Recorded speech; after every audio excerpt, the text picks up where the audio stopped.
அட இத பண்ணாம இவ்வளோ நாள் இருந்துட்டோமேன்ற மாதிரி, ஃப்ரெஷ்ஷான ஃபார்ம் மில்க் வேணும்னா, ஜெர்மனில பால் பண்ணையில போய் தான் வாங்கணும். அது தெரியாம இவ்வளோ நாள் இருந்துட்டேன். சூப்பர் மார்க்கெட்ல தான் மில்க் எல்லாம் வாங்கிட்டு இருந்தோம். அது பாஸ்சரைஸ்டு மில்க் தான், ஃப்ரெஷ் மில்க் கிடைக்காது. ஜெர்மனில கிராமப்புறங்கள்ல இந்த மாதிரி ஆட்டோமேட்டிக் வெண்டிங் மிஷின்ல பால ஊத்தி வச்சுருவாங்க. ஃப்ரெஷ்ஷான ஃபார்ம் மில்க் வந்து நம்ம எடுத்துக்கலாம்.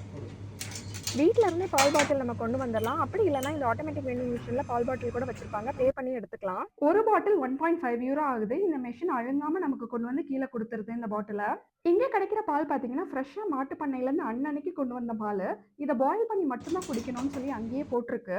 மேல இருக்க காயின் போடுற ஹோல்ல வந்து நம்ம காயின்ஸ இன்சர்ட் பண்ணிட்டு, இந்த பாட்டில இங்க வைக்கணும். மில்க் அப்படின்னு போட்டிருக்க இந்த பட்டன பிரஸ் பண்ணோம் அப்படின்னா, நமக்கு பால் வந்துட்டே இருக்கும். 1 லிட்டர் பால் வந்து €1.2 ஆகுது. எவ்ளோ பால் பிடிக்கிறோமோ, அதுக்கு ஏத்த மாதிரி அது கால்குலேட் பண்ணிட்டு பேலன்ஸ நமக்கு குடுத்துரும். இங்க கிடைக்கிற பால்ல தண்ணி எதுவுமே கலந்திருக்க மாட்டாங்க. ரூட் கெல்ட் அப்படின்ற இந்த பட்டன பிரஸ் பண்ணோம் அப்படின்னா, நமக்கு பேலன்ஸ் பேமெண்ட் வந்து இந்த பாக்ஸ்ல வந்துரும். நம்ம ஊர்ல பால் பண்ணையிலலாம் வாங்குற மாதிரி ஃப்ரெஷ்ஷான அன்பாஸ்சரைஸ்ட் மில்க் வாங்கணும்னா, இந்த ஆப்ஷன் மட்டும் தான் ஜெர்மனில இருக்கு. இந்த வீடியோ புடிச்சிருந்தா லைக் போட்டுட்டு சப்ஸ்கிரைப் பண்ணுங்க.